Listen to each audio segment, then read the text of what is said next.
ایک دن گھر کے دروازے پر بیٹھے تھے امام حسن مجتبی، ایک آیا بندہ دیہات سے رہنے والا آ کر سیدھا گالیاں شروع کر دی، تمہارا ماں، تمہارا باپ یہ، تمہاری ماں یہ، تمہارا وہ، گالیوں پر گالیے۔ جانتے ہو امام حسن نے کیا کیا؟ اس کے قریب گئے اور جا کر کہا بھیا بھوک لگی ہے؟ کیا کہا؟ کیونکہ آدمی اس طرح کی اول فل باتیں بکتا کب ہے؟ جب اس کو ڈپریشن میں ہو، تکلیف میں ہو، بھوک کا مارا ہو۔ آپ نے کہا بھوک لگی ہے؟ تو بھی اس نے گالیاں بند نہیں کی۔ آپ نے اپنے خادم سے کہا وہ گھر میں جتنی اشرفیاں اور پڑی ہے، جو دینار درہم جو کچھ بھی پڑا ہے، تھیلی بھر کے لیا۔ وہ تھیلی بھر کے لایا، آپ نے کہا لے یہ میری طرف سے قبول کر، گھر میں اتنی ہی تھی، اگر اس سے زیادہ بھی ہوتی تو میں تجھے عطا کر دیتا، لیکن اتنی ہی تھی، یہ میری طرف سے قبول کر۔ وہ گالیاں دے رہا ہے، میرے امام حسن مجتبی اس کو نواز رہے ہیں۔ یہ صرف کہانیاں نہیں ہیں، یہ حقیقت ہے۔ آج ہمیں جس سوسائٹی میں ہم رہتے ہیں، جس سماج میں ہم رہتے ہیں، شاید یہ کہانی لگے کہ یہ قصہ کہانی ہے، کیونکہ ایسا کبھی ہو نہیں سکتا ہے کہ کوئی گالیاں دے ہم اس کو کھانا کھلائیں، اپنے گھر پر اس کو کھڑا رہنے دے، اس کو اپنے گھر میں بلائے، اس کو کچھ گفٹ تحفہ دے جو ہمیں گالیاں دے رہا ہو۔ ارے اس کی اینٹ سے اینٹ بجا دیں گے جو ہم کو گالیاں دے گا۔ لیکن یہ قصہ کہانی نہیں ہے۔ امام حسن مجتبی نے جب اس کو نوازا نا، قدموں میں گر گیا اور کہتا ہے حضور میں گواہی دیتا ہوں کہ آپ رسول اللہ کے سچے بیٹے ہیں۔ یہ کردار رسول اللہ کے بیٹوں ہی کا ہو سکتا ہے، یہ اخلاق مصطفیٰ کے بیٹوں ہی کا ہو سکتا ہے۔ اور حضور یہ میں جو گالیاں بک رہا تھا یہ کسی اور وجہ سے نہیں، صرف آپ کو آزمانا چاہتا تھا، لیکن میں نے دیکھ لیا کہ نہ لوگوں کی تعریف آپ پر اثر کرتی ہے، نہ لوگوں کی برائی آپ پر اثر کرتی ہے، کیونکہ آپ کا ہر کام اللہ اس کے رسول ہی کے لیے ہوا کرتا ہے۔ یہ ذات ہے۔ ایک ایک اینگل سے آپ پڑھتے چلے جائیں گے، ان کی شخصیت، ان کی ذات، یہ آپ کو عجیب نظر آئے گی۔ اللہ پاک نے انسان بنایا تھا، لیکن یار یہ انسان سے کتنے اعلی مقام پر فائز تھے اور کیسی زندگی گزار کے گئے۔ اللہ اکبر۔ حضرت امام حسن مجتبی مولا علی کرم اللہ تعالی وجہ الکریم کے وصال شہادت کے بعد پھر آپ کے ہاتھ میں امور خلافت آئے۔ 6 مہینہ تقریباً آپ نے 5 یا 6 مہینہ آپ نے خلافت کے فرائض انجام دیے، وہ بھی بہترین انداز میں۔ لیکن یارو فتنوں کا دور اتنا بڑا ہو چکا تھا اور فتنے اتنے عام ہو چکے تھے کوفہ کے اندر کہ امام حسن کو محسوس ہو چکا تھا، لیکن آپ انتظار کر رہے تھے کہ دیکھیں ابھی حالات سدھر جائے تو اچھا ہوگا، بہتر ہوگا۔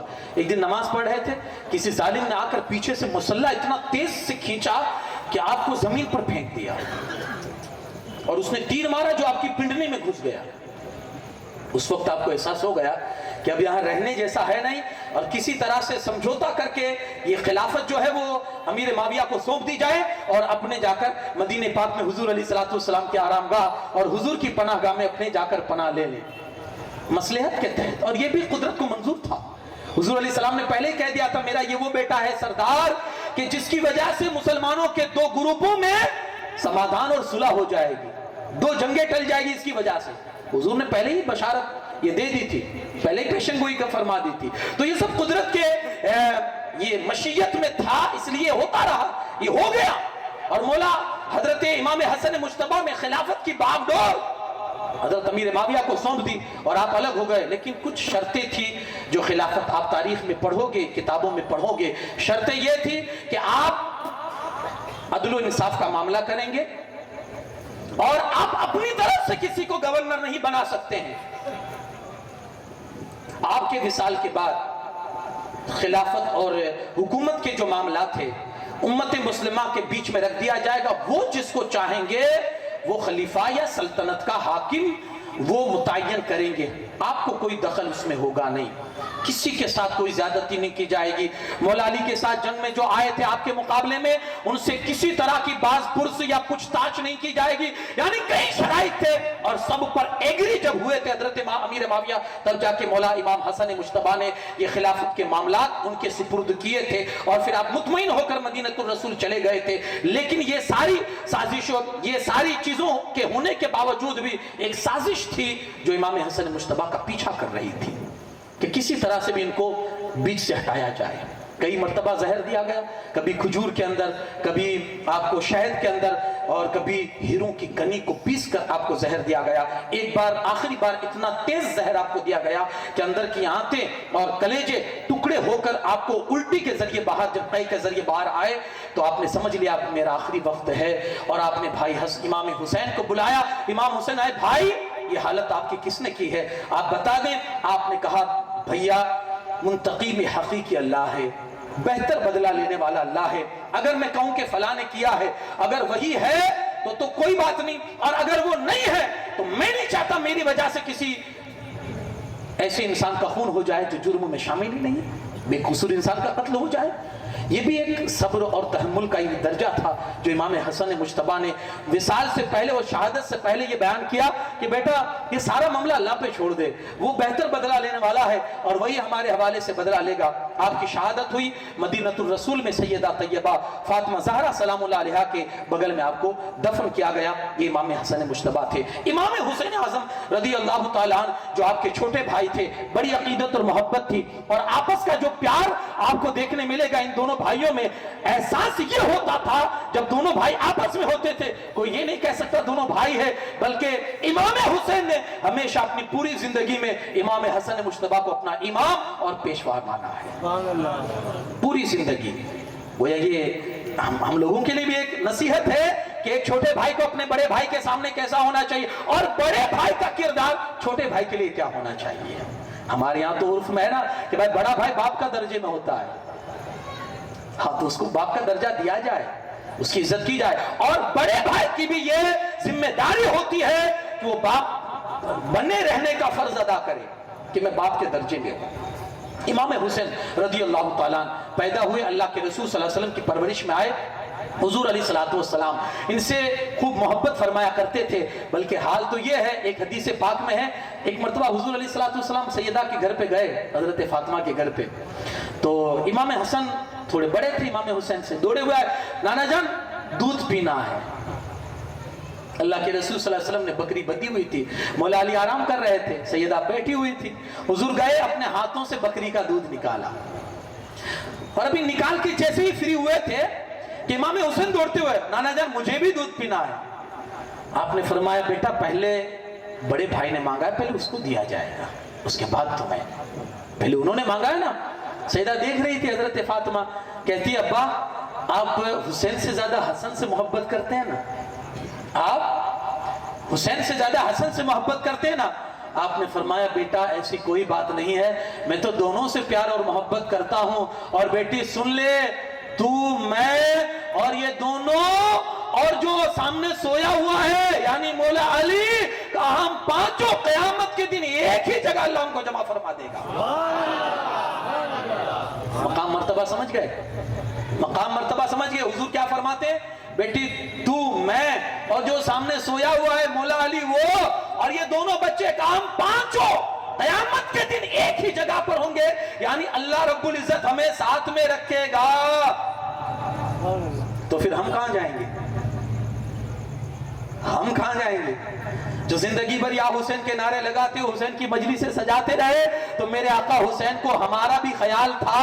ایک حدیث پاک میں فرماتے ہیں مولا حسین اے لوگوں جو مجھ سے دنیا کی وجہ سے محبت کرتا ہے، جو مجھ سے دنیا داری کی وجہ سے محبت کرتا ہے، تو یہ دنیا کا شیوا ہے. کوئی کسی سے محبت کرتا ہے، کوئی نفرت کرتا ہے، لیکن یارو اگر کوئی مجھ سے اللہ کے لیے محبت کرتا ہے تو اللہ رب العزت نے یہ کہہ دیا ہے حسین جہاں تو ہوگا وہاں تیرے محبت کرنے والے بھی ہوں گے. تو آپ نے اپنا استھان جان لیا کہ ہم اور آپ کہاں